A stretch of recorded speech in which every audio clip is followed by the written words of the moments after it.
Good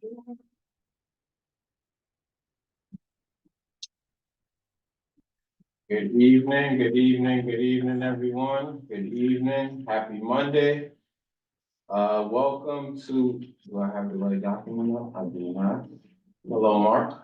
Hello, have a seat. And just call the meeting to order. Yeah. Welcome everyone to the April 8th, 2024 meeting of CB11's Human Services Committee. My name is Isaac Scott and I am the chair of the committee. This meeting is called to order at 6:03 p.m. Tonight, we are joined by Marlene Pierre, the staff liaison to our committee. In order to conduct an efficient meeting, let's observe a few ground rules. Firstly, no one may speak until granted the floor. Secondly, CB11 members, if you have a question about board business or wish to make a motion, please raise your hand and wait to be recognized. To raise your hand through Zoom, click the participants icon and you will find the raise hand function there. If you have technical difficulty, click the chat icon and relay your difficulty to the staff. Members should not engage in a back and forth discussion. The chair will recognize the next person to speak. The chat should not be used for CB11 business or questions about agenda topics. All such remarks should be made on the record when recognized. Please keep your questions and comments brief, on topic to the discussion. Members of the public, if you have a question or a comment about the subjects on the agenda, please raise your hand and wait to be recognized. We are now ready to do roll call. Committee members, please answer present when you hear your name. April Autry. Present. Mark Bogursky. Present. Kareem Hauser. Brandon Gillespie is excused for this meeting. Jennifer Meyer. Present. Isaac Scott. Present. And Robin Strader. Present. You have a quorum, I think. The agenda for tonight's meeting was distributed ahead of time by the board's office and was posted online. If there's no objections, we will adopt the agenda as stated. Committee members, if you object to adopting the agenda, you may raise your hand and wait to be recognized. Okay, seeing no objections, the agenda for tonight's meeting is adopted. A template of the meeting minutes from our last meeting. A template of the meeting minutes from our last committee meeting was distributed to the committee members ahead of time by the board office. If there are no objections to that template as it is, we will adopt those minutes from that meeting. Committee members, if you object to adopting the minutes, you may raise your hand and wait to be recognized. Okay. Seeing no objections, the minutes from the last meeting are adopted. And the meeting minutes for this meeting will be taken by myself. We can transition now into our announcement section. Okay. Yes, Robin. First, I want to thank you, Chair, and the board office for including in your recent newsletter a flyer about Search and Care's upcoming tech events, which are really focused on helping older adults learn how to get to my chart and understand how to use it. There's two events happening in the community. One is this Saturday, April 12th at Corsi Senior Center from 11 to 2. And the other one is April 20th at the Search and Care office on 94th Street. If you're interested in either, please call our office at 212-289-5300 and ask for extension 218. Thank you very much. Thank you, Robin. Are there any questions regarding this update? I don't see any hands. Okay, thank you again, Robin. Thank you. Are there any other announcements from any board members? Any announcements from anybody in the public? Any upcoming events, anything that you want to inform the committee or the public about?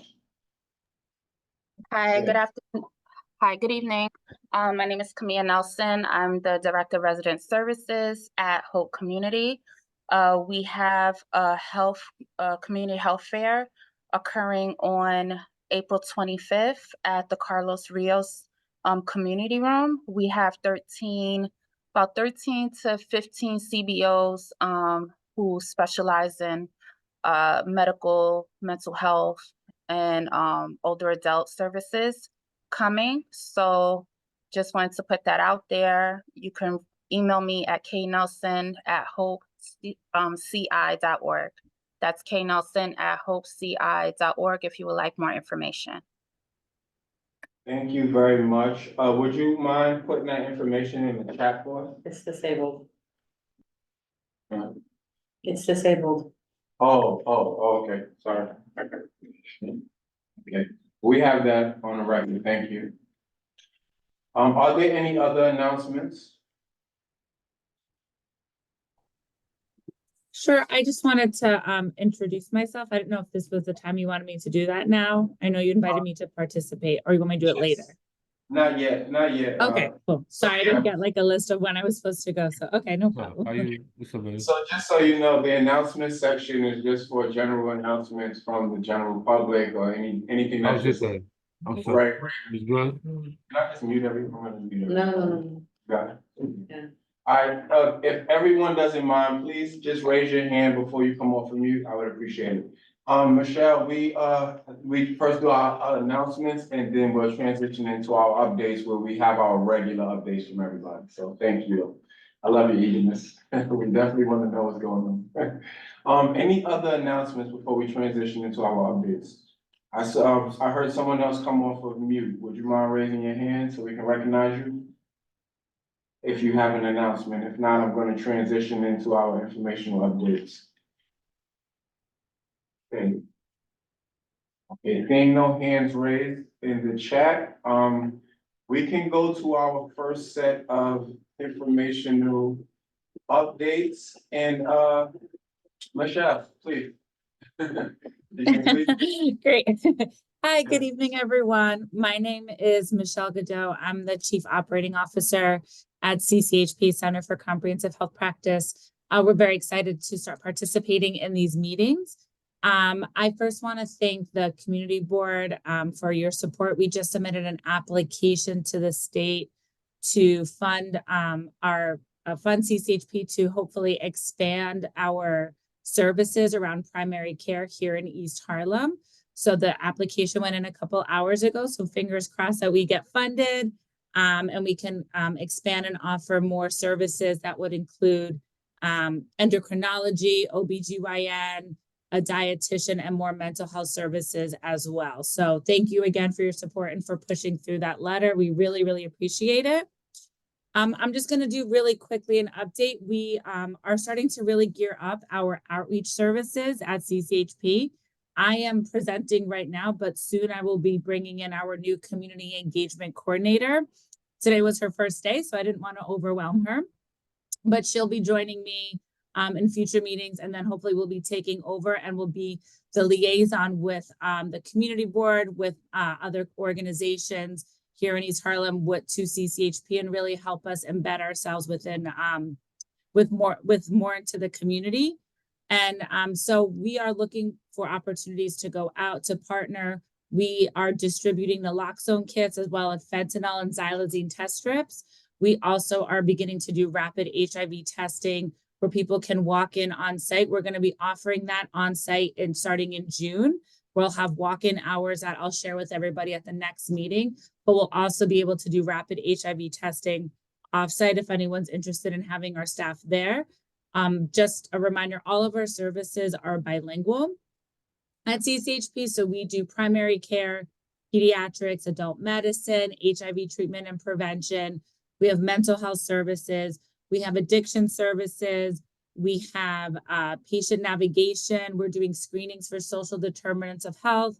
And we also have a free playroom for when accessing our services. Anyone can utilize the playroom, go ahead and see their provider, their counselor, get their medication, whatever they need.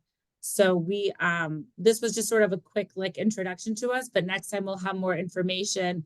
We're really hoping, we've been in our new space for over a year. I think a couple members of the community board have stopped by. We welcome anybody and everybody to come see us. We're very proud of the space that we're in. We have lots of light. In fact, this afternoon, a bunch of our staff went down to see the eclipse while some of them could just sit in our waiting area and look at it from the windows. But we welcome anybody to come in and take a tour, make a connection with us. I'm going to put my email in the chat. So if anybody wants to reach out, but we are just very excited to be here and really be more involved within the community board and the work that they're doing. Thank you.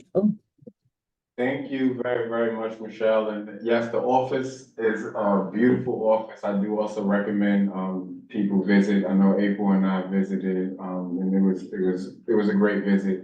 One of the biggest reasons I wanted to have CCHP on the agenda as an informational update is because you guys are doing very, very important work in our community, and I think a lot of, with respects to, I guess, a lot of different conditional things, the current culture, and a lot of things that are distracting are leading towards a lot of stigmatizing of a lot of the folks that you all serve, and I wanted to, that you all had space to, be here to talk to us about the work you're doing in the community, to humanize the people you're working with, and to put it in perspective for folks, because people, a lot of folks are seeing it from a distance, but you guys are working with people every day. And we were just hoping that you would be able to just, just share that wisdom, knowledge. How should we be looking at issues in the community?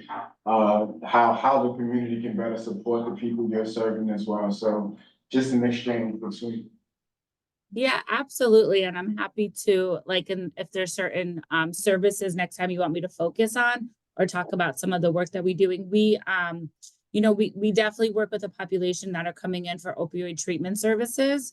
But our care is really all integrated. So about 90% of our patients that we serve about 2,200 patients in total for primary care, opioid treatment, addiction treatment, outpatient services, all of that. 90% of our patients are getting primary care with us. So for us, what we think is really important is that we integrate the services.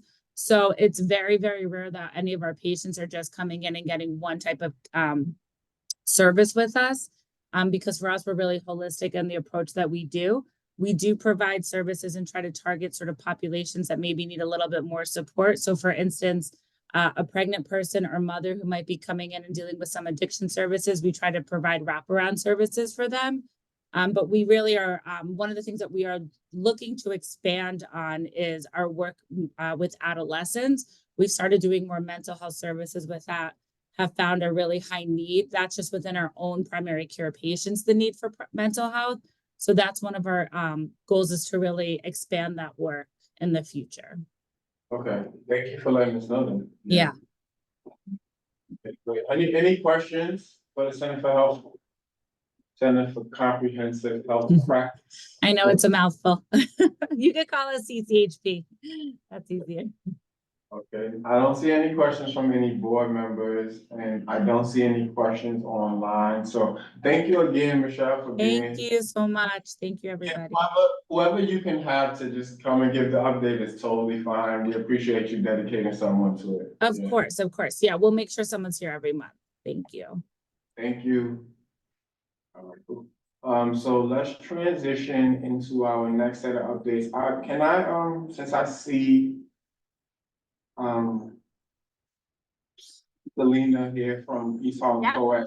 So we go to East Harlem Co-ed next and just do the department next. Mental health and hygiene next if someone is on. No, but on the slide, remember I put you on an email today, she can't make it. Oh, okay. Sorry. So yes, come on, Selena. Hi. Hello, everybody. Happy Monday. So a couple of updates. On Friday, we had a Join Us networking event to talk about how the importance of emergency preparedness, and what better day than the day that we have an earthquake. And so that we realized how much it impacted a lot of folks. Like for some people, they felt it, some people didn't feel it. Some people went on about their business, and some were really had a lot of feelings about what happened on Friday. And so we want to acknowledge that it was different for everybody, and that it could have been a traumatic event for some, because it's just such an unexpected shock. And for many, the shock came once you got the realization that it was an earthquake. I think that resonated differently for different people. And so we are working with the Department of Health and the Department of Emergency Management to figure out just preparedness ways, what to do. Right now we have on our website, eastharlemcoed.org, on the cover page. If you click on earthquake, you'll get some tips on what to do if there is an earthquake that is substantive, meaning like one that you'll feel over 4, like on Friday. And we're working on best practices because this is the third. Many may or may not know, this was the third earthquake since May. The other two, one was in May of 2023, but it was very small, 1.7. We had one January 2nd, and that was a 2.2. And so there was not much reporting because not many people felt it, but it seems to be that it can occur, right? And that shows a bit of a pattern. And so we're meeting with them because there's not a lot of sort of initiatives or to-dos around what to do in New York City because it's just not an event that people anticipated years ago. And so we're working on that, but for now, there are some tips on the website. We encourage people to join us in our meetings, which are the third Thursday of the month. Most of the time it's virtual, sometimes it's in person, and you can find out specifically. Our next meeting will be April 18th. That'll be virtual and it's 4 p.m. Feel free to join us. If you want more information, that could be located on our website as well, eastharlemcoed.org.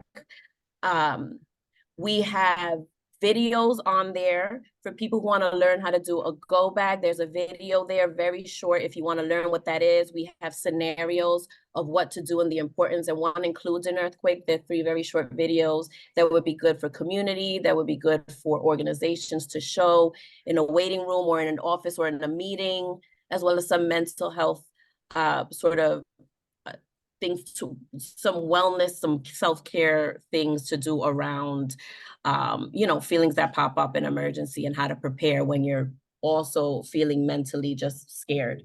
So that's on our website. We also have a wellness event coming up. It will be Saturday, May 4th from 11 to 2 at Dream Charter School. And you can register for the event at eastharlemcoed.org by clicking the registration link. It'll be for Mental Health Preparedness Month.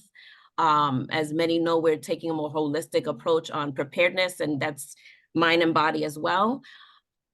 And let's see if there's anything else. If you want to join us, become a member of the COED, the information is on eastharlemcoed.org as well. And I believe that is all the update I have today. So thank you. Thank you, Selena. Thank you very much. And yes, that was a scary thing. I was in my bathroom and it started shaking. And it was scary for me more because of all of the buildings that have been falling lately. So that was like the first thing I was thinking, like, oh my gosh. And I'm on like 14. So I'm like, no. I'm just grateful I was in the house by myself. But then when I checked the news and they said it was an earthquake, I'm like, I was worried about that in California, not in New York, so it was a real reality check. So I'm glad that I was very much looking forward to your updates. And I hope to have more next month. I was like, I can't wait till Monday. So yes, thank you. I'm definitely going on the site. I'm definitely going to encourage more people to go, and now we have to be prepared for one more thing. So thank you, and thank you very much. Very welcome. Any questions for East Harlem Co-op? I don't see any questions in the room or online. So thank you very, very much for your updates. I appreciate you. Okay, so we're going to transition into our presentation. So committee, we have 3 presentations this evening. 1, 2, 3. Yes. So 2 of these require a vote, and 1 is just an informational presentation. One of the votes is time sensitive. That is the second presentation, and they'll let us know why it's time sensitive. The first one is from Housing Works. Housing Works came last month, and they presented to us, but they didn't make the request. They needed a request for a letter of support for their relocation. So they're just going to recap us, and then we'll go from there, and then we can transition. So do we have, is, Martha on? Yes, I'm Yes. here. Hey, Martha, how you doing? I'm good. Thank you so much for giving us the time. I appreciate the fact that you saw so recently and that you're having us back again. Good news, we have a ribbon cutting activity that is taking place on April 18. Starting at 10 a.m. in the morning, you'll be able to come to our new location and visit the offices and see the space before we open it to the public. So we want to extend that invitation to all of you. I will share the invite in the chat before I'm done today with the meeting. Am I able to share my screen? Yeah, I think so. Okay. Yeah.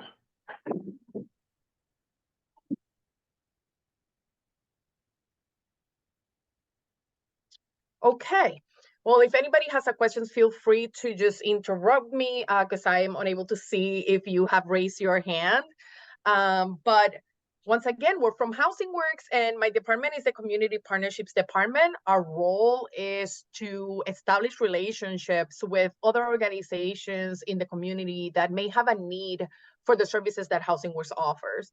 What we want to do in our department is remove as many barriers to care as possible by making sure that you have one point of contact for all the referrals that you may send to Housing Works. Instead of having to call multiple extensions and be transferred over and over again, you would have that one point of contact that would be in charge of organizing, coordinating, transporting your clients for services, and provide you any sort of information that you may need back as a way of closing that referral loop. For those of you that don't know who Housing Works is, we've been in existence for over 30 years, and Housing Works started as a need to address the HIV/AIDS population that was homeless at that time in New York City. There was a certain level of inaction from the government to allocate funding to address the needs of those that were living with HIV and AIDS at the moment. And a group of people from, I don't know how many of you are familiar with the organization ACT UP, decided to get together and say, well, if nobody's going to house these people, we're going to do it. And that was our first program in Housing Works. It was a housing program for individuals that were experiencing homelessness with HIV and AIDS. Since then, we have expanded significantly, not only our footprint within New York City, but also the services that we offer and the communities that we serve. We have always had a harm reduction approach to the services that we offer, not only in the focus of substance abuse, but in all of the services that we offer. So our philosophy, our model is to meet our clients where they're at and make sure that we're working with them to achieve their goals, not the goals that we have set for them. We have also been known to work with those that are considered to be harder to serve or harder to reach communities. So we are very excited that we're going to be coming to 125th and Lexington, and we're going to be able to have all these offerings to the community at large. What are some of the things that sets us apart? You know, we have some bilingual providers, and we're doing a big push to hire the majority of our providers to be bilingual at this new location. But we do have language lines for those that are not English-speaking clients. We use evidence-based practice in our services. We have a community-friendly environment. We are able to offer Uber transportation for the initial visit, a round trip. If we receive a referral from your organization, we'll send an Uber to pick up your client, bring them to our clinics to receive services, and send them back home. And something that is also very important is that we do not turn anybody away regardless of their immigration or insurance status. So people that are undocumented, underinsured, or uninsured are welcome to receive services at Housing Works. These are all of the sites where we currently provide services. It has a map with the services that are being offered at each location. And I'm going to focus on the ones that are going to be available at our 125th Street, which are primary care, viral load suppression, PrEP and PEP, Hep C treatment, Suboxone, outpatient mental health, outpatient substance abuse, and health homes. Let's start with primary care. Everybody needs to see a doctor. We all should be seeing a doctor at least once a year to make sure that everything is okay. But if you have chronic illnesses that need more regular visits to make sure that your conditions are stable and that you are remaining healthy, you are more than welcome to come and see one of our primary care doctors. If you're looking for HIV testing or treatment, STI testing or treatment, you can also come to us for those services as well. We offer specialized treatment for those of the LGBTQ community, particularly those that are looking to transition. They can receive hormone replacement therapy along with the mental health services that are required as part of their process. Eligibility 18 years and older. We do have pediatrics at our East New York location and soon at our downtown Brooklyn location. But for now at Harlem, we won't have pediatrics, but it's something that we're working towards having available. And we accept most managed care plans and Medicaid. But like I said, if the person is uninsured or has absolutely no documentation, we will see them as well. In the realm of mental health, we have psychiatry available that can do evaluations for those that are in search of housing placement and need a psych evaluation, those that need medication management, or just looking to continue their treatment. They're more than welcome to come and receive services with us. I'm going to fast forward this because we will not have that available at 145th. Our viral load suppression is a really amazing program that allows us to assist people that are living with HIV to achieve and stay in undetectable status. We know that if you are undetectable, you're unable to transmit HIV through sexual practices. So it's a crucial stage to achieve to prevent the continuous spread of HIV in our communities. This program allows people to be incentivized just for coming to see their doctors and getting their labs done. They can earn up to $400 in a year just by taking care of themselves. They provide different supporting services to make sure that people are able to adhere to their treatment and see their providers in the frequency that is required and needed. We also have PrEP and PEP. PrEP is for those that have risky practices that may expose them to get contacted with HIV. You take this pill on a daily basis, and that would prevent contracting the infection. And we also have PEP for those that have been exposed and are looking for something to prevent block the transmission of HIV. Within 72 hours, you can take this cocktail of medication, and that would prevent the transmission of HIV. This is a very low threshold service. So once we receive an HIV negative test from the client, they can continue to receive their service through telemedicine if this is what they prefer. This is another incentivized program. I think that most people don't know that you can actually achieve a cure for hepatitis C in as little as 3 months. Historically speaking, hep C treatments have been pretty tough on the body because of the side effects. And a lot of people did not finish their treatment because of how hard the side effects were. There are new treatments now that are not as intense in terms of side effects. But regardless of that, we want to make sure that people complete their treatment and achieve a cure. With Hep CT, people can earn up to $500 a year just by, again, going to the doctor, seeing them regularly, getting their lab work done, and taking their medication. As part of this program, people can participate in adherence support groups. They can get directly observed therapy. So if you have someone that struggles with remembering to take medication, this program will have somebody that would call them and say, hey, let me see you take your pill, to make sure that there's adherence to that treatment if that's what the client chooses, as well as pill boxing and other supporting services to ensure that people stay in the course. We also have medication-assisted treatment for those that are dealing with use of opioids or alcohol. We offer buprenorphine and Suboxone, and for those that are struggling with alcohol, Vivitrol as well.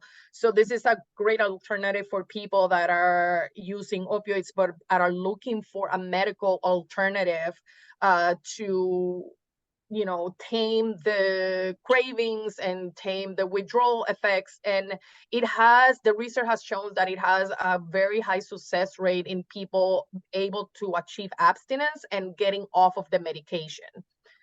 So we really want to,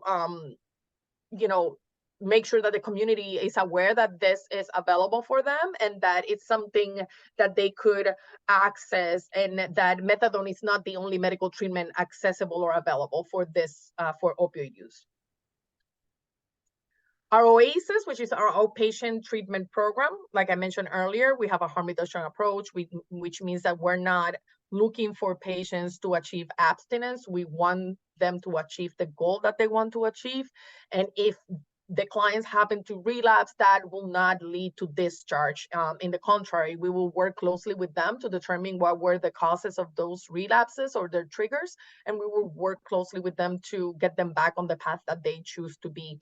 One of the things that I love the most about the OASIS program is that not only is the person using substances that can benefit from the services, but the loved ones and collaterals that are also struggling with having a loved one that is using substances can benefit from the program as well. They can participate in groups and individual counseling to learn about how to deal with someone in your family or a loved one that is currently using drugs, or how to identify triggers of a person. So this has that component where we can include the loved ones of the person using substances to receive treatment as well. Our OMH program is outpatient mental health. Basically, they will see a therapist weekly. They will be able to deal with their mental health diagnosis. As part of this program, people will have to receive a psych evaluation, but they don't need to leave their primary psychiatrist if they have one. This is just a requirement, and we have a psych provider in-house that would be able to see patients as part of this requirement for the evaluation. And then the clients can continue to just see the therapist and continue care with their preferred psychiatrist after that. And health home care management. This program is a care coordination program that would help people with chronic illnesses be connected to the services that they needed in the community. The ultimate goal of this program is to reduce hospitalizations and inpatient stays for those that have chronic illnesses.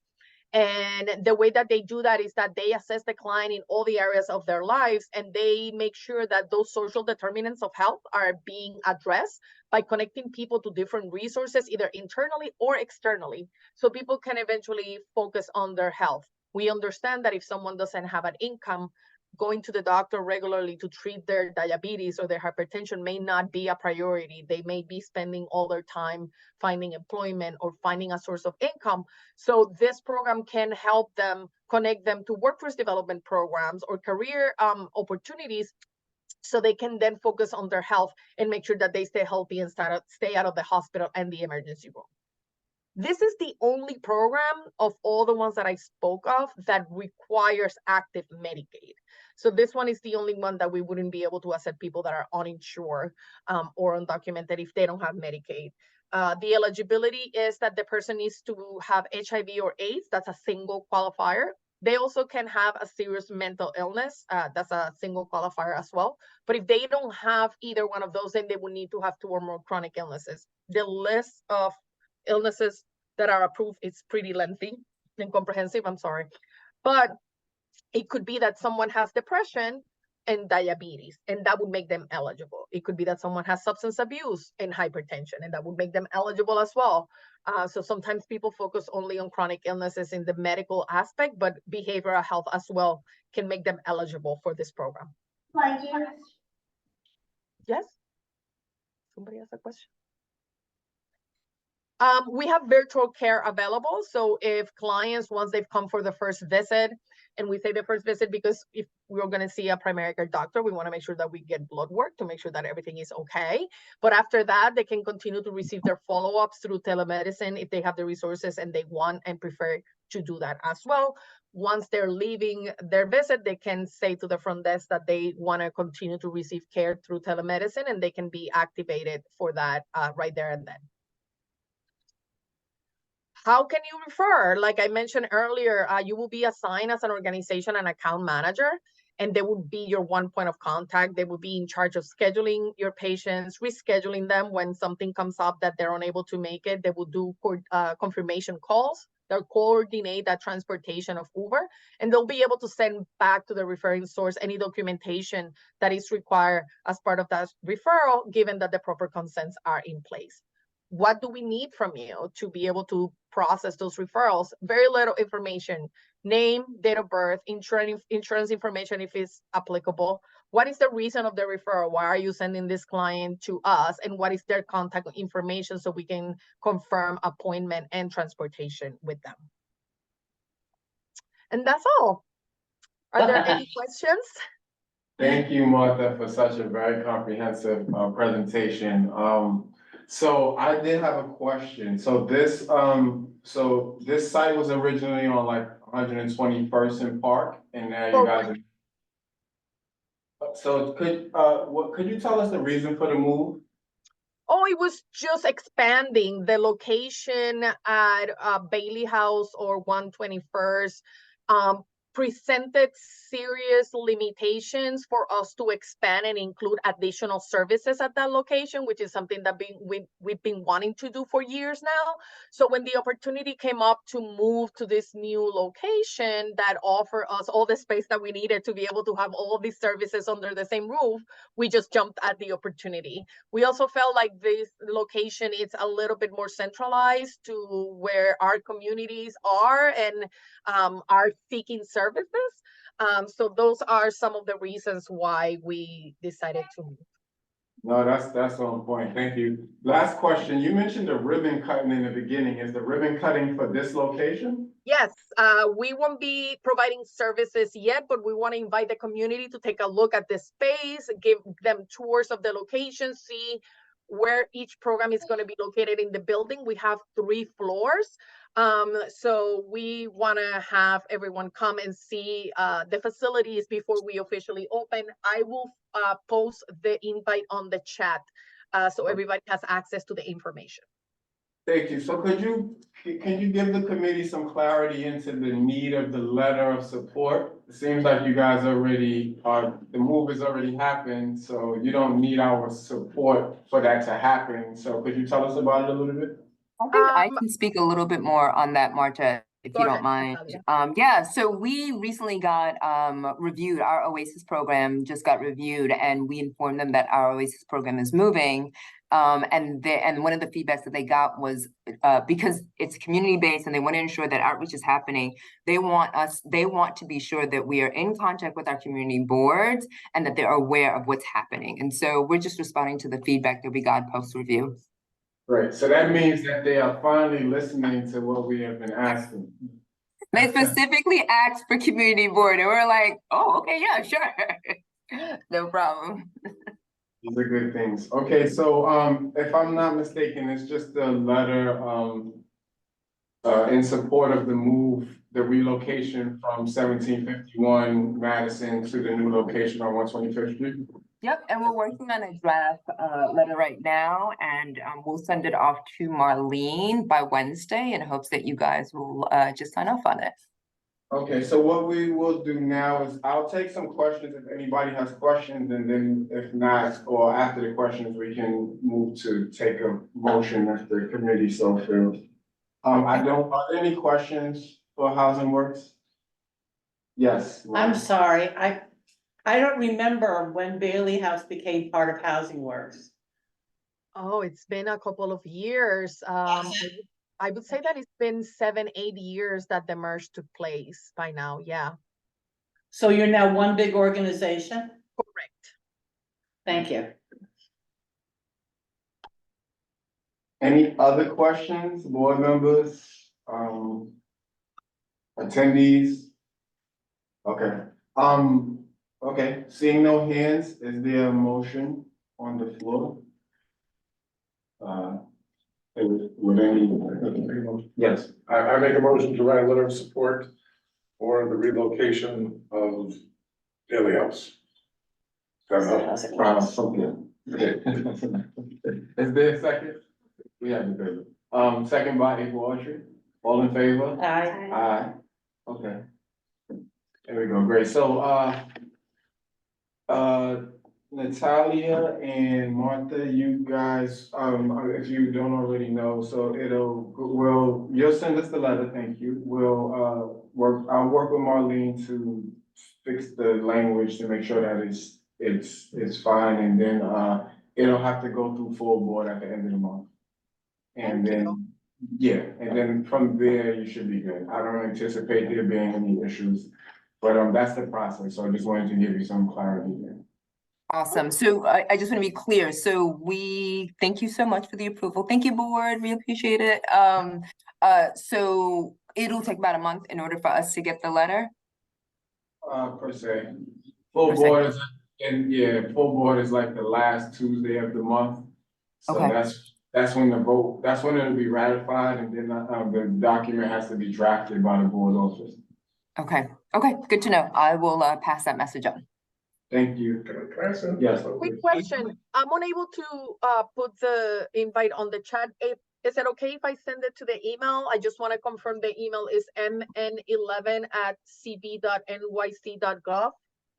You could send it directly to me because it's a closed ribbon cutting, right? It's not public. Yes, Okay, correct. so send directly to me, mpierre@cb11m.org. I think we've corresponded already. You should have my email, Okay, but if not, you could take it down now. okay. Thank you. Martha, could you also send her the slides you were just presenting? Yes, absolutely. Thank you. Okay. I think somebody else had a question. Yeah, no, my question, because obviously, you know, I've known about Housing Works for quite some time, though this is the furthest I've ever gotten into actually the services that you provide. I'm just curious, where does your funding predominantly come from? Well, there's a wide range of funding that we receive from federal, state, and local governments, but also our clinics are FQAC, Federally Qualified Health Centers, so we generate revenue through billing Medicaid.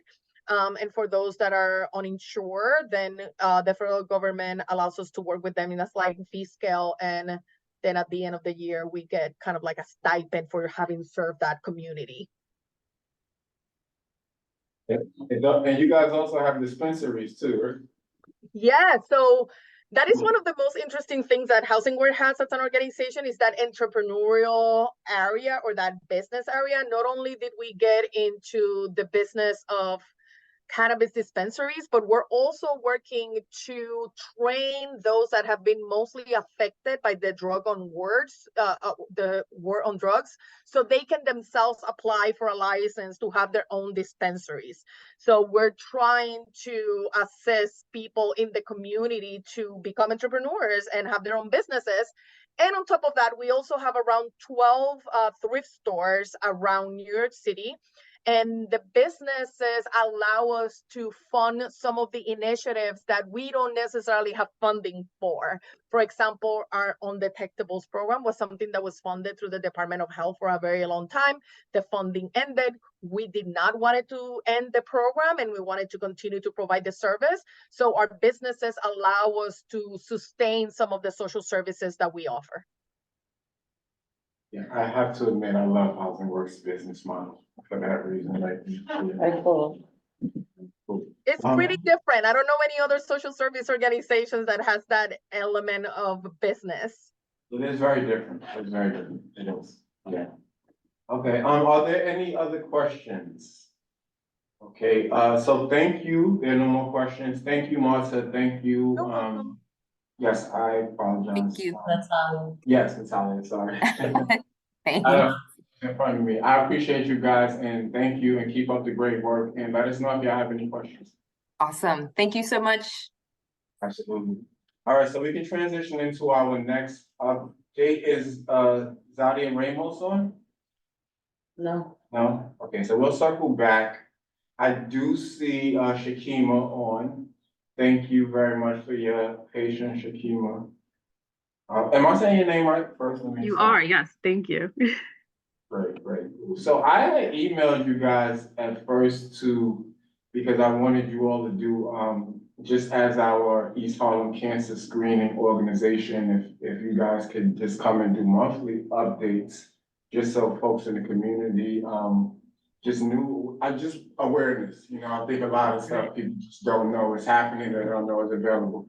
So that's what I was hoping, but you are also on for a presentation, so I just wanted to get clear, so are you doing a presentation today? Will you guys still be able to give updates? Absolutely. So the plan is to just do an introduction today about our services and introducing me as a community contact. And then we do plan to attend monthly to provide just general updates. Thank you, go for it, your floor is yours. Thank you. I'll share my screen. Just give me 1 second.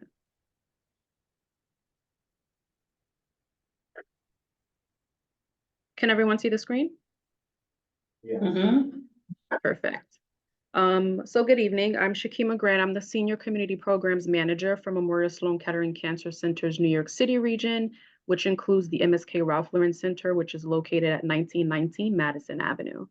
I'm really thankful for the opportunity to be here tonight to, again, just introduce myself as a contact for the MSK Ralph Lauren Center, but also just give a brief overview of the services that we provide.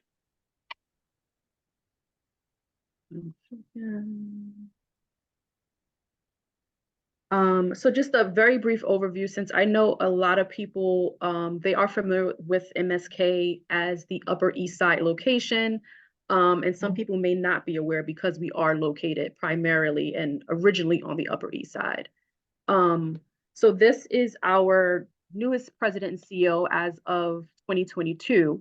And so the reason I definitely wanted to highlight him is because within a year of him joining MSK, he highlighted something that's near and dear to my heart and near and dear to what I do, which is community. So a quote on the screen basically says here, there are worlds in New York City that sometimes have felt they haven't had access to us being MSK. So one of our major focuses is to expand the access outside of the Upper East Side. And so to achieve our vision, to achieve our mission, all of the senior leaders at MSK understand the importance of community. We are well known for patient care. We are one of the top 2 cancer hospitals in the United States.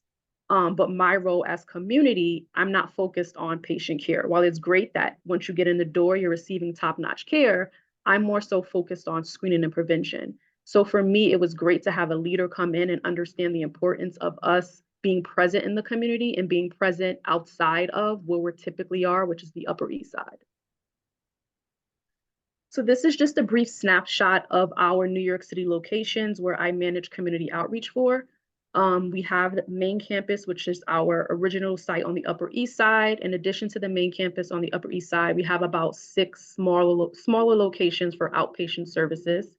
And then we have the MSK Ralph Lauren Center in Harlem, as well as 2 sites in Brooklyn. We have the Brooklyn Infusion Center, which is located a couple of blocks from the Barclay Center. And then we recently opened a site in Flatbush, Brooklyn, which is the Memorial Medical Care PC. So now diving into some more information about the MSK Ralph Lauren Center, which is what I will focus the rest of my slides on. So for all of you who may not be aware, it was founded 20 years ago as of 2023. So we're entering our 21st year this year, by Dr. Harold Freeman. It was with the support of MSK as well as the Ralph Lauren Foundation, hence the original name was the Ralph Lauren Center for Cancer Care and Prevention, as well as the former North General Hospital. In 2019, the Ralph Lauren Center came under MSK's operating certificate, which means it is now officially an MSK site.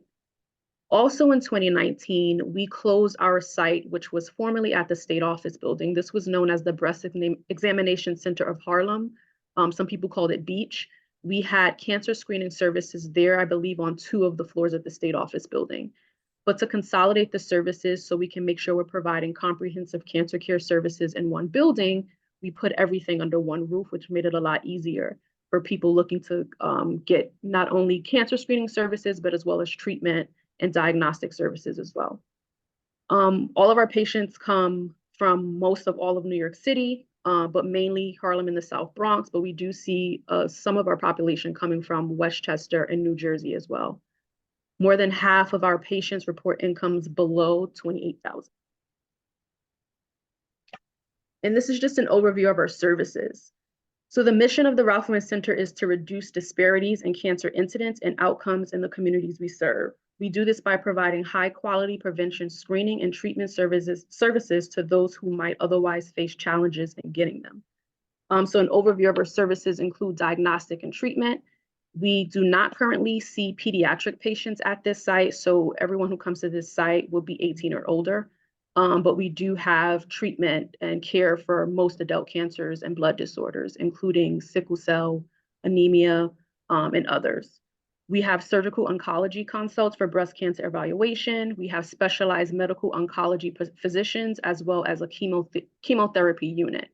We also offer counseling and support for our patients, including financial counseling. We have a nutrition counseling, as well as food assistance for our patients who may be food insecure. We know a lot of our patients, as we have done needs assessment, they have to sometimes forego eating healthy because they have to either get to an appointment or they have to pay bills. And so we are able to assist them with a weekly 2 days a week food pantry where they can come in even if they don't have an appointment to get some food pantry items for their household. We also have a smoke and cessation counseling as well as social work. And the primary focus that I focus on when I'm out in the community is our cancer screening services. We currently provide cancer screening services for breast, cervical, colorectal, prostate, and lung cancer. And so, as I said, the main focus is to increase access, to eliminate these disparities. And so the ways that we do that are a few ways. So we know that a lot of, unfortunately, people in East Harlem and, the communities we serve, South Bronx, they're underserved. And the number one reason sometimes is financial barriers. And so the way that we work to make sure people still have access to cancer screenings is that if you are underinsured or you do not have insurance and you're a New York State resident, you can receive those screenings at no out-of-pocket costs. This is available through the New York State Cancer Screening Program. So we have staff at the site who will speak with you to determine if you are eligible for those services. And the other unique thing is that if you unfortunately are coming for a cancer screening and something is detected, and you now need diagnostic services, you will still not have to be required to pay for those services. You will still be able to receive any type of follow-up at MSK. We also offer 3D mammograms and ultrasounds. One of the number one questions I probably get when I work with community partners is, do we have a mobile mammogram unit? We used to have one many, many years ago, but we no longer do, unfortunately. However, we do see the benefit in people coming on site to get the mammograms because we are able to offer 3D mammograms and ultrasounds, which is sometimes not available on those mobile mammography units. We also have a RISE program, which specializes in breast exams and imaging for people who are at a higher risk for breast cancer. So if you are identified at a higher risk, which meaning like you have family history, you did some genetic testing, which puts you at a higher risk, you are put through our screening program and we follow you throughout the course of your life to make sure that we can detect anything early. We also, we also have skilled patient navigators on site. And they start as early as when you get your screening appointment to follow up with you to make sure you have everything that you need. This could be transportation. This could be making sure we have your insurance on file, making sure we are looking to see if you're eligible to get a no out-of-pocket screening as well. We also understand that time is a huge obstacle when going from screening into finding something that has been detected, then moving from diagnostic to chemotherapy. So we do make sure that our patients, once something is detected, that they're seen in a timely manner, and those same patient navigators work with them to get those appointment schedules and to get them through the door. Another way that we try to increase access to cancer screening is community partnerships. We know that is extremely important, especially since we are not, unfortunately, well known in the community to have conversations like this, to present at meetings like this, to work with community partners such as faith-based institutions, to speak with the Greater Harlem Chamber of Commerce, to continue to have the dialogue open so that way we can keep people aware of the services that we provide. And also we can also see if there's services that need to be added or modified so we can actually meet the needs of the community. And talking about the needs of the community, we also do something which is called the Community Health Needs Assessment and the Community Service Plan. The community health needs assessment is done every 3 years. It's a state requirement. It's an opportunity for health institutions to meet with the community. You can do this in a number of ways. You can do this with forums. You can do this with surveys. We do it usually with forums with community leaders and stakeholders. And we do this because they are the ones in the community directly serving the community members. And then we do the community service plan, which speaks to the needs that we identified and how we plan to address those needs. So although I mentioned this is only required every 3 years, we actually did want, which our last one was done in 2022, so we were not due for a couple of years. However, we did something like a regroup with our Harlem partners in particular to just give them an update on the programming that we put in place, but to also receive their feedback on some of the initiatives. Some of the things we heard is something as simple as we need bus shelter promoting our services throughout Harlem. We need ads on the avenue, like flagpole ads promoting the services. And that's something that we actually implemented, and we have seen an uptick in people learning about our cancer screening services due to that feedback. So it's really important to stay in touch with the community and in touch with these community partners, so that way we can make sure we're actually identifying the needs and finding ways to address them. And so we also have a mobile health unit, and this is another way that we increase access. And so this mobile health unit is different from like the mammography unit. It does not provide any mammography services or anything like that. However, it does provide appointment scheduling at the Ralph Lauren Center. It provides health navigation and insurance enrollment. There is a clinical expert always on the mobile health unit. It could be a nurse practitioner. Sometimes it's one of our doctors. And they provide expert advice on reducing cancer risks. We also provide free blood pressure, blood sugar, and cholesterol screenings. And we are rolling out HPV vaccines and PSA testings later this year. We typically are all throughout Harlem, all throughout the South Bronx. They sometimes go in Brooklyn and Queens. Monthly, they are at the East Harlem Neighborhood Action Center. Monthly, they are at the New York Common Pantry. And we're also at faith-based institutions, schools. They go to health fairs and anywhere the community is of need to provide these services at no cost to anyone. And the last slides I have is just sharing some upcoming community events. We have partnered with the Abyssinian Baptist Church and the Hope Center to offer Tai Chi for mind, body, and spirit. This is a weekly online Tuesday class that is free for anyone to join. You do not have to register for all classes to attend. You can just join any one of the classes. And the goal for this was really just connecting with the community. This came at the request of Reverend Butts, who passed away last year, I believe. He was a patient at MSK, which he was very vocal about, so I feel okay sharing that with no HIPAA violations. And he requested that we bring this to the community, and that sometimes people cannot focus on the physical symptoms that they're experiencing, and sometimes they need to focus on whole body first. And so we have seen great success with this. We have over 100 people registered. We have over 50 to 75 attend every Tuesday. And our mobile health unit will be doing an event with Amsterdam News. It's a health event series. And so the mobile health unit will be providing all the services that I shared on that slide prior to this. In addition, we will be supporting the Toro College annual health fair. We were there last year supporting this event. It's a great event and a great way for us to share information about our services. We're also going to be doing something unique where we're sharing information about how sleep hygiene affects your cancer risk and affects your overall health. So that's going to be something interesting to share with the community and help them improve their sleep habits to improve overall health.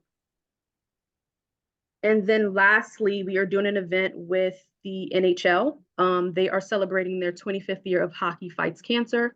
And so we are doing a cancer disparities awareness event on Saturday, April 20th, which will be hosted by the Salvation Army Harlem location on 125th Street. And so this event was planned in recognition of Cancer Disparities Awareness Week, which is held the third week of April. Some of you may be aware that April is also Minority Health Month. So we're focusing on the disparities that affect primarily the East Harlem community and minorities in general. And I don't have the flyer for this yet, but I expect to have it Wednesday. So when I do get that flyer, I will definitely share that with everyone. So that's it. So thank you. I look forward to continuing attending these meetings and providing updates. The other thing is if you have any events that you think that we should be a part of and supporting, please let us know. We're always looking for new ways to be present. We realize that people, they're scared of the word cancer, but we also realize that early detection is extremely important. We know that there are barriers, but we can assist with those barriers. So I hope that if there are opportunities for us to support, you reach out to me. I'll also drop my information in the chat as well. Thank you very, very much, Shakima. I was gonna ask you, how you guys got connected with, Abyssinian, and you said Reverend Butts. I'm glad to hear that. That's a Yeah, blessing. we actually started a COVID vaccination clinic when the COVID was at its peak. And so that's how we originally started the relationship. And so it has continued since then for educational programming. And we're actually doing a Juneteenth event with them, focusing on multiple myeloma. So I'm on the ministerial staff with Mount Zion AME Church, which is located here on 116th Street in Madison Avenue. And I wanted to connect with you for a lot of the same reasons, like we have a food pantry. It would be great if like the mobile unit could be present during those times, because we have a lot of people who are there. That's usually a time where we get to see the biggest need right here on this corner. On those Fridays, because people are coming for food, but a lot more coming for a lot more than that. So that would be a great time, but also we do different community-based events. And it would be great to just, have this aspect of cancer awareness and, so yeah, I'm gonna reconnect with you and my pastor and see how we can because also the church is made up predominantly of people who are at the age, who are aging, and cancer is a very, very real thing, so I think it really, really helpful. So yeah, I just had comments, no questions. Are there any questions from anybody? So we will have MSK here with us, giving Absolutely. the updates. Yeah, it's important. I mean, we have these cancer screening updates. I learned so much just now that I didn't even know. So I know that just having you guys on every month is gonna be very, very beneficial. Also informs all of us to go into our separate spaces and inform people about what you all are doing and what's out there. So, yeah, thank you. Any questions for? Yeah. Just ask for the slide. Oh, yes, can I please have your slides? Absolutely. I'll send that directly to you, Marlene. Yes, thank you. All right. Thank you, everyone. All right, thank you. We'll see you next month. Okay, so we don't have our third presenter, so that's a not good thing. We love to have back time, but we did want to, discuss that. So what I'll do is transition us now out of our presentation section into old business. And I'll transition it over to our vice chair. Who can do some of this budget stuff. Keep it up, though. Yeah.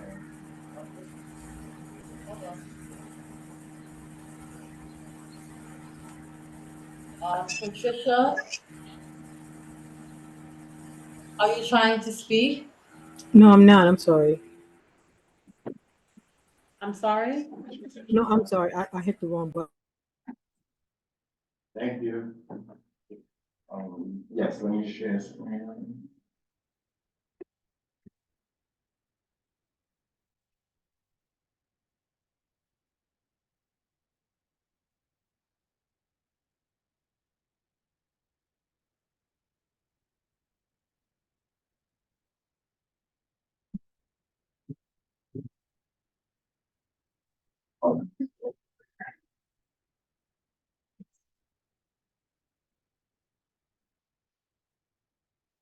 So yeah, we are trying to get ahead of thinking about the budget process and our budget requests. So I thought today we could start going over some of the requests that Isaac and I have put together over the past year. And then I will be creating kind of a system for each week for us, like whatever issue you're talking about. So it seems like today, like cancer care is something that we might want to include in our budget in the future. So something where we would be doing this hopefully like not weekly, monthly, just so that we're staying ahead of our budget requests and not kind of scrambling at the last minute to get everything in order. So I was thinking today we could just start, do you want to start at the view at the bottom and then, All right, fine. let's start, there's 45 of them, so we're not gonna go through all of them today. Let's start with 42.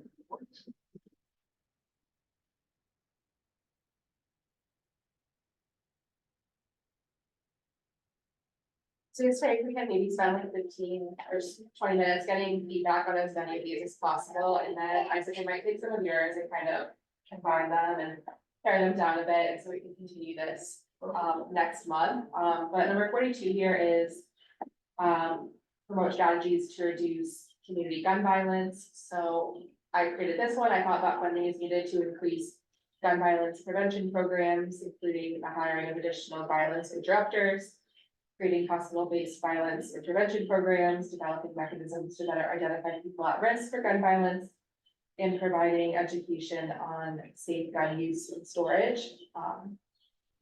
It's a little outdated, but this was as of last year, maybe October, so there was 42 people that had been shot in East Harlem, according to records from the 23rd and 25th precincts. So it's clear that there's definitely a need for that. In East Harlem, I provided some like supporting evidence that just shows our rates of gun use are a bit higher than other parts of the city.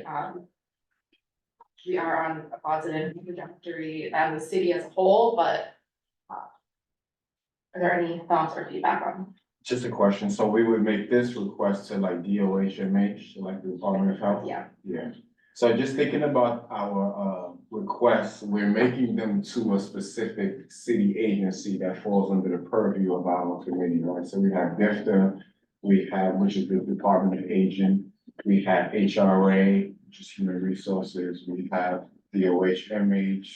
I listed them all at the top, I'm gonna run that down. So just so we know, the Department of Health and Mental Hygiene, Health and Hospitals, Department of Aging, Department of Homeless Services is DHS, and Human Resources Administration. So this is, when we make our requests, you know, these are who we're making it to. So this particular request, it's not that we'd be making it to the Department of Mental Health and Hygiene. Do we just say that we want monies for this effort, or do we also want to say what organizations we think it should go to? Cause I know that I can think, I don't know their names, but I know that there are two that are prominent.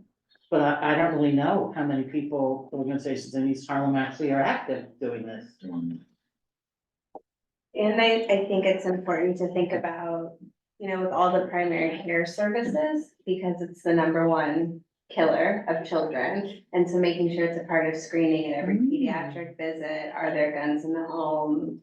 It's important. Cool. Yeah, I love it. Like that. Also, yeah, just, I want to reiterate, yeah. And even going deeper into those types of questionnaires around safety for maybe encouraging more safety-based screenings for youth, for young people. I don't know where it would be, maybe during their regular visits, but just doing deeper dives into like emotional health, stuff like that, because young people be harboring feelings and holding stuff, and we never assessing that unless we're sending kids to therapy. So things like that. Yeah, I think it does sound like we should like give an example of like these types of programs so that we're a lot more clear. So this is obviously a mental health approach to gun violence, right? Well, why people actually have guns and use guns. It's not a enforcement. Yeah, we're not public safety, so we're attacking it from the human, so the health and human services perspective of it, so we would target it through the mental health. Public safety committee, we're targeting through, through safety and enforcement law. Yeah, because it was interesting, I mean, I know it was an aside, it was interesting at the last community board meeting, there were some voices who were objecting to the buyback program, which I've never heard that deep before, not like, done a lot of research. Which was like, oh, that's an interesting idea, that, then it goes, well, buy more guns with money they get for their one gun. Yeah, I, without going too far there, I just say I wish that those same people would come to these meetings so we could kind of really hash that out and then get to the root of some of the stuff, because it makes it, I don't know what it makes it, but it's like we're full board, you voice these concerns, this is one of the committees that would address those concerns, so we're not open for that, and people can come to speak with us. It kind of like, we're just like, okay, we'll just go about it the way we've been going, and that's kind of lost, so. Yeah, Hey, and also, if you wrote this, when did you have specific, like exemplars in mind when you chose what you think that the money should be going towards, like, additional violence interrupters? I must admit, I can figure out what it means, but I have no idea what that role is, a violence interrupter, what? And why, is that been proven to be effective in other places? Yeah, I can add the specific examples. Okay. Those, I think, I in primary care, specific organization. yeah, now help look up some organizations as well. I think that's, yeah. I think another group that's really important when I think about gun safety and gun violence is not specifically women, but victims of domestic violence.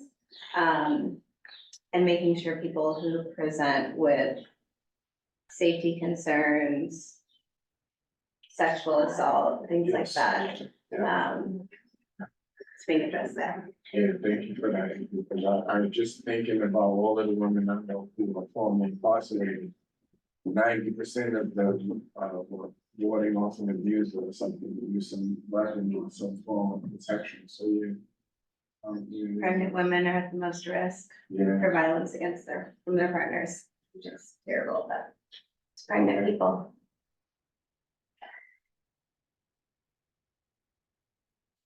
But this also fall under reduced communities. I don't know if this could we broaden it, or should it be a different one where we're highlighting like, community safety? And I guess what came in. I guess what I was thinking about was just the different types of, awareness trainings, folks can have around, intimate partner violence, domestic violence, just navigating in-home violence, stuff like that. Just things related to like, just in-home violence, whether it's a parent to a child, or it's your partner, spouse, things like that. I don't know if that falls under gun violence specifically, or just like community violence. Yes. I think what you're talking about is a much bigger topic. Gun violence is a specific type of action against a person. You're talking about really just about anything that you can do to another person. Verbally, physically. We're gonna add a budget request for something related to that. Yeah, thank you. Okay, yeah. Yeah, Should no, be. I think it would be good for like broader just I do too. abuse and violence. Yeah. And there's not like great education on what abuse even is. Yeah. It has to be physical. That right there, yeah. Really, so, yeah, that right there. Little and big, like financial, a lot of people don't think about financial Right. abuse and. So maybe maybe that bullet point on DV is just a whole nother topic under like community safety or community health. Yeah. All right. Cool. Well, if you think about it, there's every elected official tries to have an anti-scam prevention workshop, and that's just one kind of abuse, right? Yeah. So they're used to giving money to that. Right. Yeah.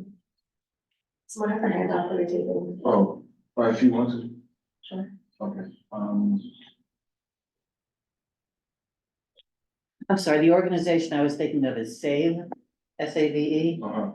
Yes, You know that, they're the only ones that are very visible to me, okay. but I'm assuming there, I don't know, there may be others. I'd be happy to look into it if you need Yeah, to. presented once, right? I think that they're the right. Probably. Oh, my confused on my acronym. No, I feel like, I don't remember the past 6 months them coming. but I Okay, feel well, like then they somebody did. else, has Who were the ones with the students, the young people? Was it?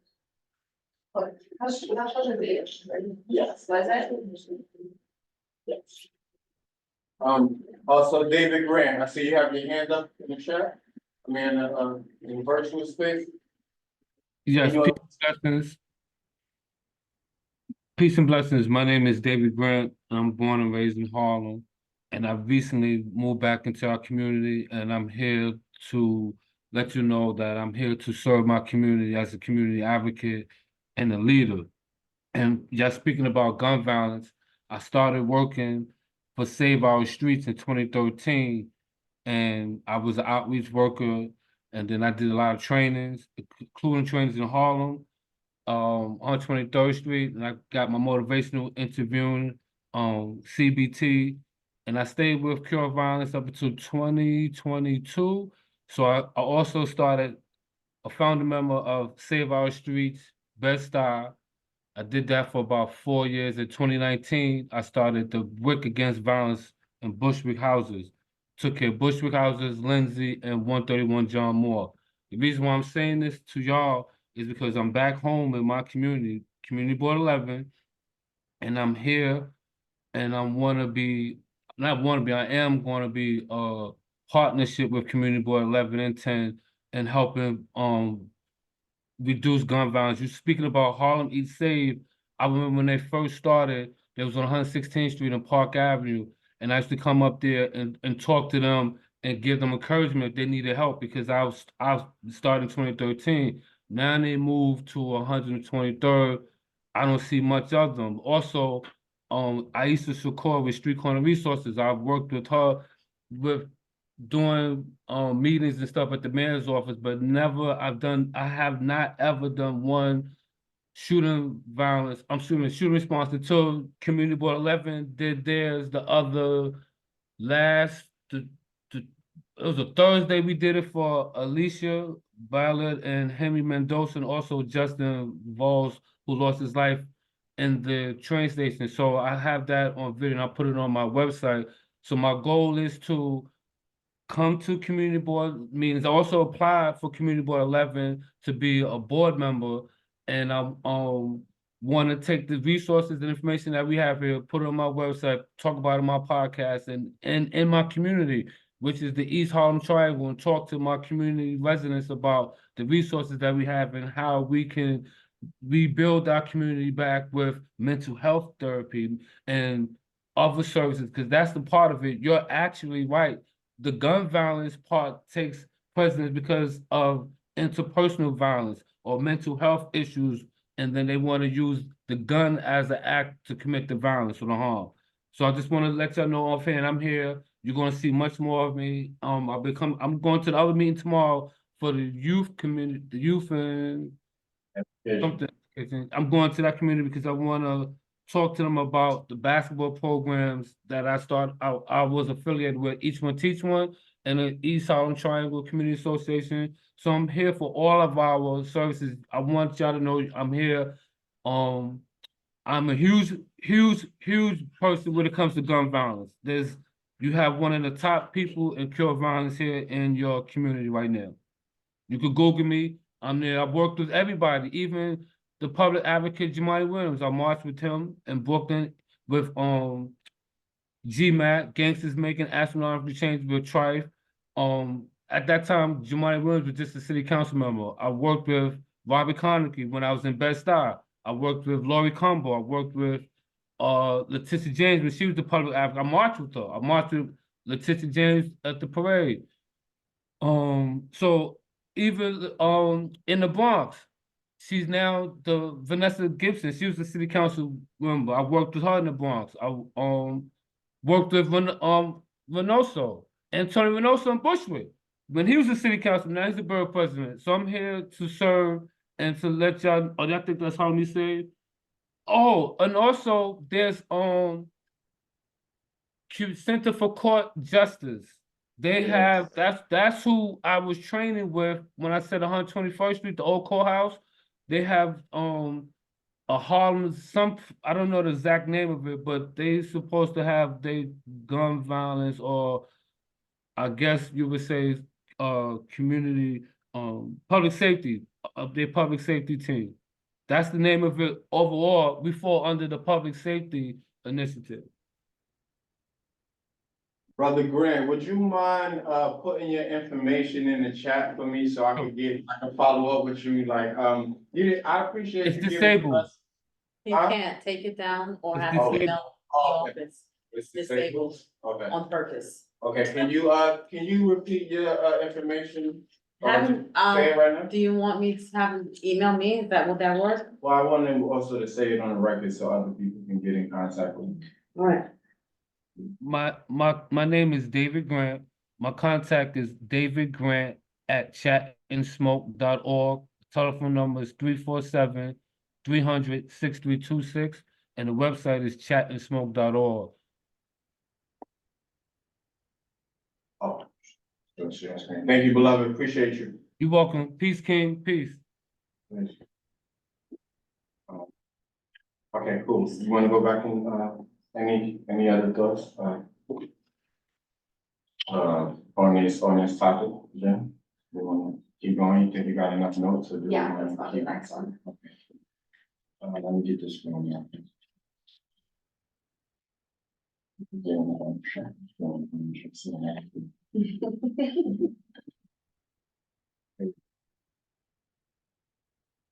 The next one is to promote and improve health literacy.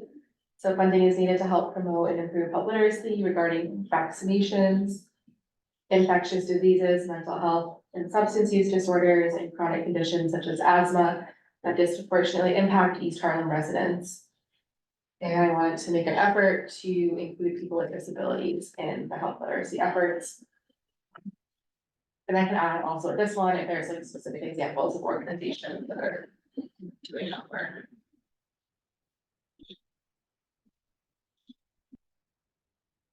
Feedback on this. Can we have violence? Health literacy? It's like violence, it's like what we were just talking about, like Do you want to call it public safety? public safety.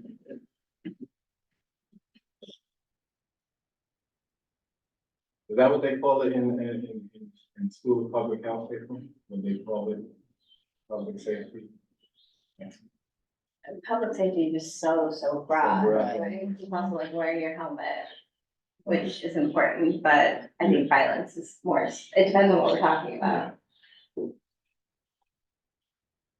Well, I was thinking specifically like, just, well, to the point of like, what we were saying is we just like educating people on violence and on like domestic violence and like what is considered domestic violence, what is, I think just stuff that teaches you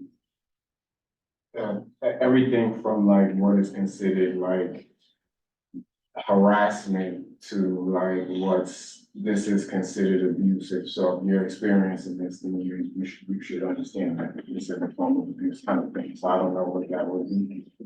That would just be. Also like healthy relationships. Yeah, I mean, I think it's self-protection from any kind of abuse. So is it, yeah, I'll just yeah, write down all of them. yeah. Mesh it up, thanks, yeah.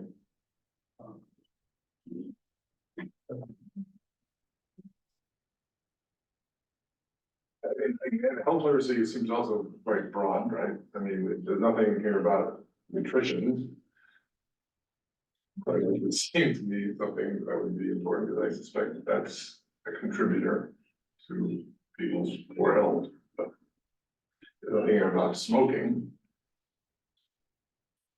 I mean, but I don't know how many ideas you want to list, you know, it's like. There are lots of things that will kill us. Were you thinking that it should address some of the things that are impacted specifically most in East Harlem? I think the things that are impacting folks here the most, and maybe the things that people have lower than average education on, potentially. But isn't, sorry if I'm not, to me, it reads more like we'd be asking for funding for promotion of health literacy, regardless of the topic. So it would be up to, so, you know, disability, if it's visual impairment or hearing impairment, and making sure things are accessible in language and reading levels and all of, like, to me, that's more the focus rather than what the topic is. I think the topics are important. But it just reads more like the funding would go to how are people accessing information? So even things like the My Chart tech, I think is huge. How do you schedule an appointment? How do you get information? How do you understand information? And then the topics are kind of not secondary, but that's how it reads to me.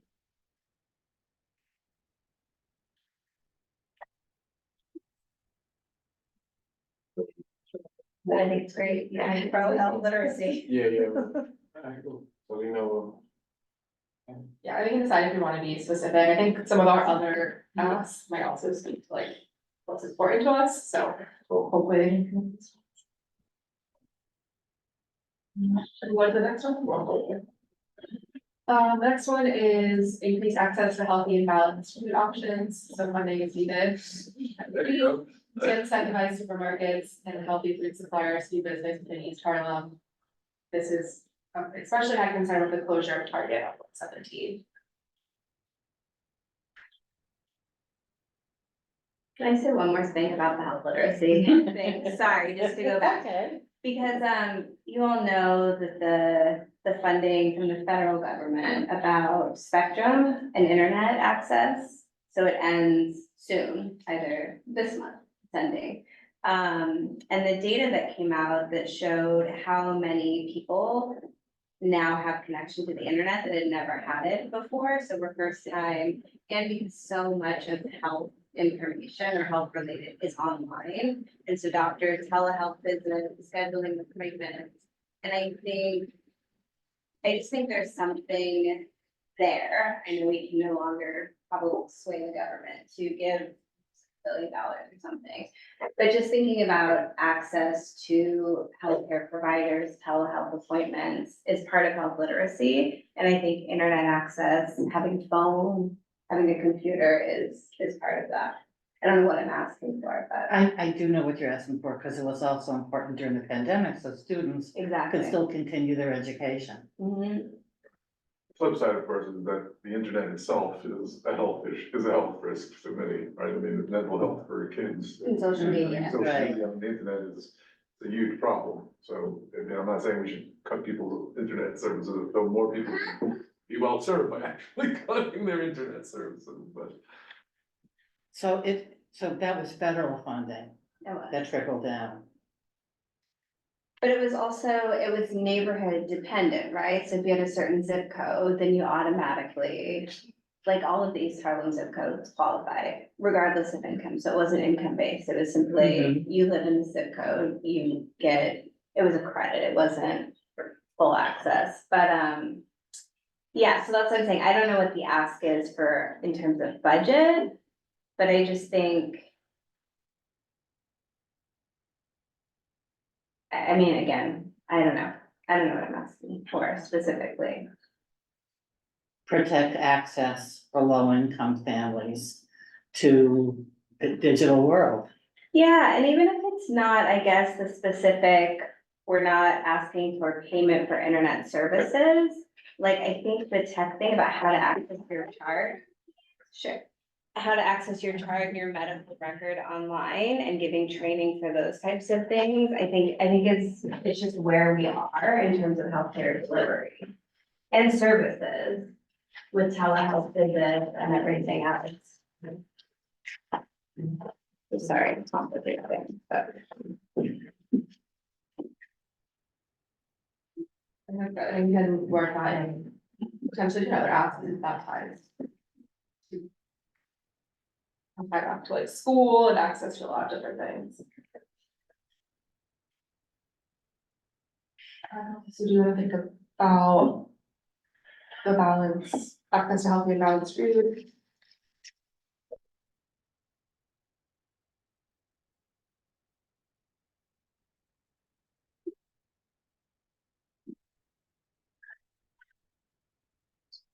Or you back on this one? I think I need to do some research on at work about SNAP benefits and what's happened to that. I know it was a big crisis 2 months ago when you couldn't get anybody to connect with you when people were having their benefits stolen. So I'll just get you an update.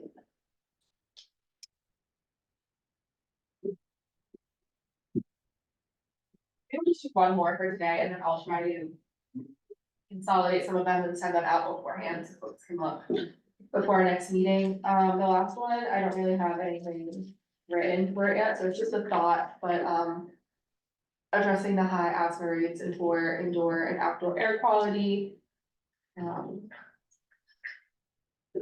I did not think of any brilliant ideas for that, other than like stop using East Harlem as like their dumping ground for everything. Yeah, and I think it's holding the little sisters. Yeah. So I think, you know, looking at groups and organizations and partners who will hold buildings accountable, because a lot of times it's mold, it's roaches, those are huge triggers for asthma. And so looking at quality of life issues and keeping the city and other relevant people accountable. It also ties really closely with health literacy and making sure people know. So I worked in a school-based clinic in the South Bronx, but very similar population to East Harlem. And I would say half my kids had asthma, but didn't know how to use their pumps, which one to use, how to use it properly. And I think those things are really key too. And smoking, or film smoking.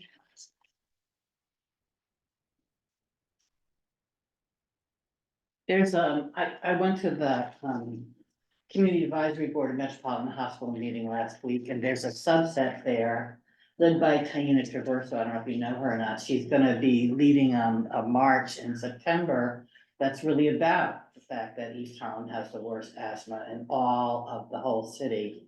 And it's about how to better protect our environment. It's in September 7th. Yeah, could you keep us up? Absolutely. Because Yeah, I good. had that big right before budget season too. You did give us Yeah. some good.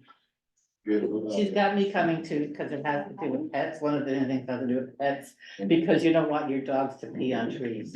It kills them. Does it? Yeah, Good. well, so does human pee, but sorry. Yeah, I wonder, can we, for a second, is there anything we can do about people in the streets?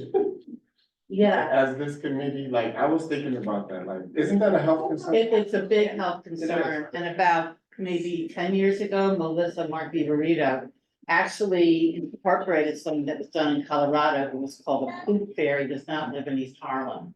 And, but the people who attended were dog owners who pick up their food as it is. So I think there could be something that we do, and I think that it starts, grassroots kind of thing, you know? It's stunning because it's that kind of thing, like, you live here. People don't bring their dog to somebody else's neighborhood to shit in it, so they Right. live here, and it's like, what? It's like, are Right. you not stepping in too? What are you? You just can avoid it. I'm like, you don't have to thank me. I mean, Right, these like, days, it's a large low. Thanks so much, I'm like. It's like, it's like, it's like, it's affecting you, I think, that's what's so amazing. We actually had a discussion about, should we have a mat beside the house, so we take off our shoes the minute we walk in? Never thought about that before. yeah. And our building is now prohibiting anybody from going to the roof because people were taking their dogs. It wasn't, I forget where it was, that actually like registered, have everybody registered as long as they did DNA test example. Yeah, right. And then they found them, and they sent it to the person. who's dog. Right. Yeah, so thank you, Jen. 'Cause we have, like, as like, that should be, I don't know as much as we need to make it a budget request as much as we should think about what strategies we can offer to then start to organize around it, because it is getting out of hand. Yeah. It's like, it's really. And it's not even summer. It's Yeah. not, oh my gosh. Yeah, it's walking down Madison, I'm like, oh my. Well, it's Yeah. absurd. With, the whole toileting thing, we need more bathrooms. Yes. Public use It's bathroom. really, I know we're meant to be getting one at Thomas Jefferson, but even the porta potties, there's just constantly someone sleeping Okay. in there. And we just, there's a lack of restrooms. Yeah, that's relatively, but yes. Correct. But even like our big, like Thomas Jefferson doesn't have, it has porta potties. Marcus Garvey, the bathrooms are always locked, which exactly. I mean, I get it. And like, you know, we had soccer practice yesterday and it's like, where do you go? I'm looking for a toilet. Where was the dog's at? And that's what happened. Yeah. All right, so we have our assignment, Jen, are we good? Yeah, I Anything will else? Yeah. try to put some more together. So there's not 45 of them and then send it out to review. And let us know if you want us to do research or help present things too. Yeah, yes, definitely. Okay, so, just want to let the committee know that the chat is disabled and will be disabled henceforth.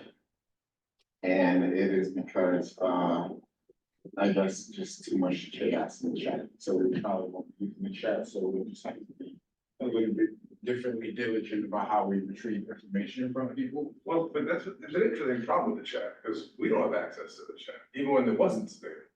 Right? It's like, because everybody's trying to always put their information in the chat, but I didn't know way of getting it from the chat. Oh, well, yeah, it's just, I mean, you should have been able to, but sometimes it was just a mistake in how people logged on. Well, I'm saying, but I wouldn't be logged on.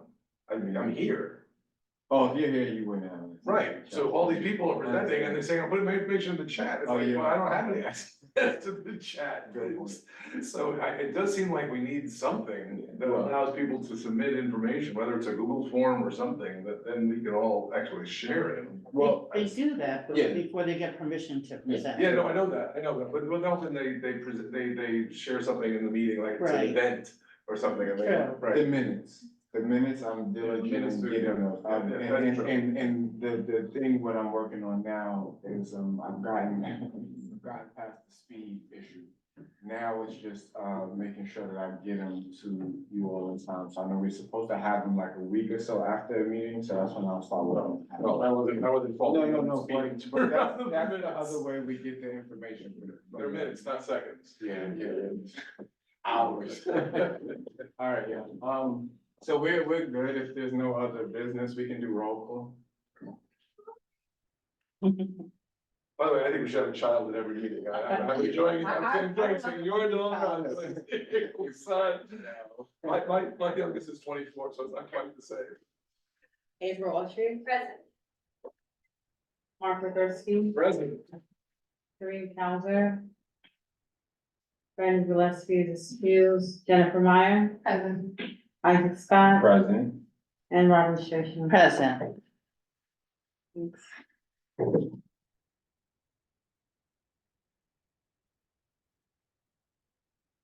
The meeting is adjourned, everyone, at 7:40. Thank you very, very much for being here. And we're looking forward to, continuing to work with you. Thank you again.